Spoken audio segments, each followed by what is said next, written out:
इस न्यूज के प्रायोजक हैं Balaji academy, PSC coaching centre, पड़ाव चौक, मुंगेली। बरसात के शुरुआती दौर से पर्यावरण के संरक्षण व वातावरण को शुद्ध व स्वच्छ रखने के उद्देश्य से शासन प्रशासन सहित अधिकारियों व आम जनता भी पौधारोपण का कार्य एकजुट होकर कर रहे हैं। परंतु पौधारोपण करने बस से सबकी जिम्मेदारी पूरी नहीं होती। उसके लिए पौधे को पानी के साथ साथ देखरेख की भी आवश्यकता पड़ती है।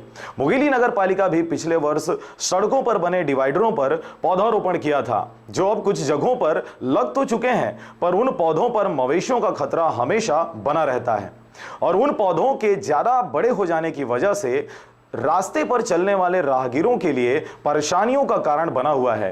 इन समस्याओं को दूर करने के लिए नगर पालिका द्वारा अब तक कोई कदम नहीं उठाया जा रहा था, मगर एसपी के फटकार के बाद से यातायात व्यवस्था को सुदृढ़ करने के लिए नगर पालिका के द्वारा उन बड़े पौधों को भी व्यवस्थित किया जा रहा है। मुंगेली से ब्यूरो रिपोर्ट, आरजे रमजाजर। पानी का सिंचित बराबर किया जा रहा है, क्योंकि वर्षा काल में पेड़ पौधे ज़्यादा झुक जाते हैं, जिसके कारण कई बार जानवर उसको खाने का प्रयास करते हैं। अभी क्या है, कटिंग वटिंग अभी से कार्रवाई जो 1-2 दिन में करवा लेंगे, और कुछ पौधे जो आप बता रहे हैं कि जानवर खाते हैं, उसके लिए हमने डिवाइडर का भी लोहे का ग्रिल लगवाया हुआ है, और ये कोशिश करेंगे कि उसमें हम लोग छटाई वटाई करवा दें ताकि जानवर उसके तक न पहुँच पाए।